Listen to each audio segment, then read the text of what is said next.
Facebook is facing more controversy this morning as it confirms that it did have data sharing deals with Chinese firms, including telecom giant Huawei, which has been flagged by U.S. intelligence. This coming on the heels of the Cambridge Analytica scandal, which prompted Facebook CEO Mark Zuckerberg to testify before the American and European lawmakers. Here now, Daniel Ives, Chief Strategy Officer, Head of Technology Research for GBH Insights. Daniel, it's good to see you. Thanks so much for joining us. The impact on Facebook. I mean, look, this is a gut punch because, you got through the Beltway in Brussels, the V-shaped recovery in the stock, and the last thing you wanted to see if you're a bull is a Chinese data privacy issue with Huawei at the exact point that the U.S. and China are negotiating. So this was one where, you knew things were going to come out, but the fact that it's a Chinese data company, especially in the way of national security and ZTE and Broadcom, Qualcomm, I view this as one that, you'll see stock weakness here. And the last thing Facebook wanted to see was a call last night from Mark Warner. Well, and also especially after they testified in front of Congress. And so there's implications that did Mark Zuckerberg lie under oath to Congress, because the congressmen were pressing him about data concerns, privacy, who's getting it. And now Congress is learning, wait, China can actually access our data?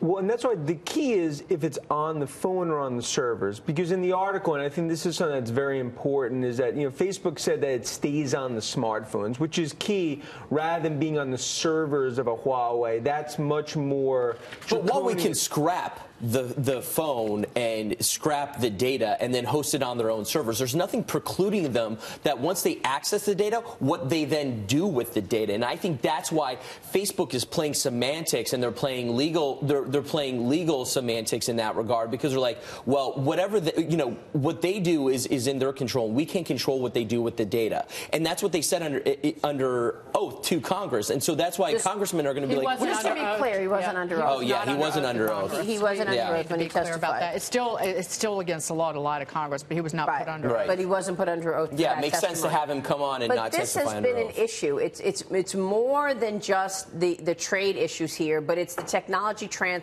and the issues around national security. House Intelligence Committee Chairman Devin Nunes back in March sounded the alarm on the Chinese stealing intellectual property. Listen to this. They're stealing our intellectual property. So either it's through the internet or it's through investing in educational systems here or think tanks. They're bringing people here. I believe that they are stealing Silicon Valley blind. And in just a few years, the American people are going to possibly be looking to China for new coding and new programs because of everything that the Chinese are stealing from here in America.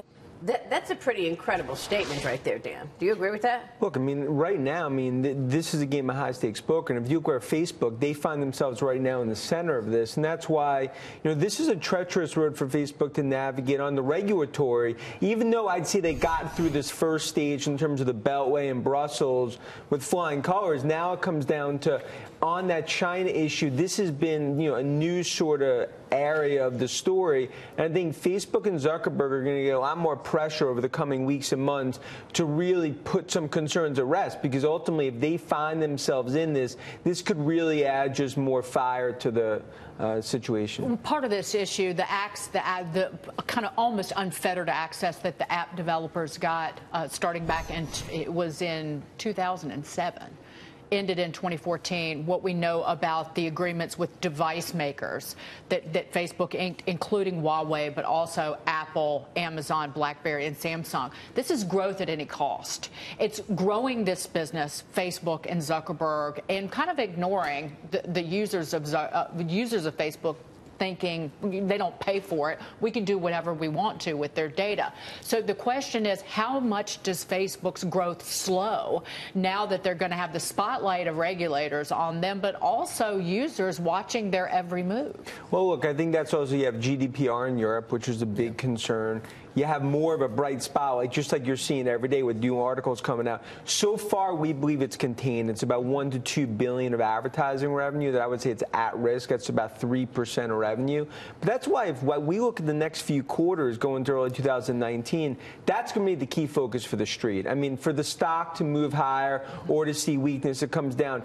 Do you see that $50 billion advertising kingdom get dinged. So far, it's been containable, but look, the China definitely throws more gasoline into the fire. Yeah, I think it's important to note that Dan did actually predict that the stock would do well after these situations. So he was actually here on this program, and he was constructive on the stock. So he's been right on this. Yeah, congrats. Yeah. Yeah, but ultimately now, I mean, look, there's more turbulence ahead. Right. Because when you wake up today with the China, the last thing you wanted to see as a bull was in the midst of this China-U.S. situation, ZTE, that Facebook threw in the fire. My big question, too, though. This is a company that is not allowed to essentially get government contracts because it's an espionage risk that's under investigation by the Justice Department for violating our sanctions on Iran. Again, they're nefarious and they're dangerous, and you've got Mark Zuckerberg and Facebook willing to step up and do business with them and give access to these companies to their user They're data. going to see much more regulation.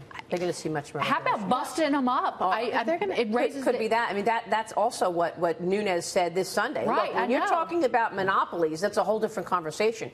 If the free market does this and changes the scenario where somebody comes in and replaces Google, and they're not crushing conservative ideas, that's one thing. But if it doesn't, then you start looking at these companies like monopolies and you start having hearings about that. I saw that your interview with Nunes. Again, a Republican Party member in California is a Nazi. Or Nazism was the search term. One of the ideologies. Come on. How does that happen? You know why? You know what? I think they said it was an algorithm, but how does that happen? A list of ideologies for the GOP in California. One of them is Nazism. The first one, not just one of them. Right. The first one. How does that happen? I don't know.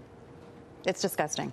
We'll see. I see hearings in the future. I see hearings and testimonies. Dan, it's good to see you. Oh, great to be here. Thank you so much for joining us. So just real quick, you want to sell the stock or you just want to hold? Look, I continue to think, just like when we were here in the heat of the storm, you continue to own it.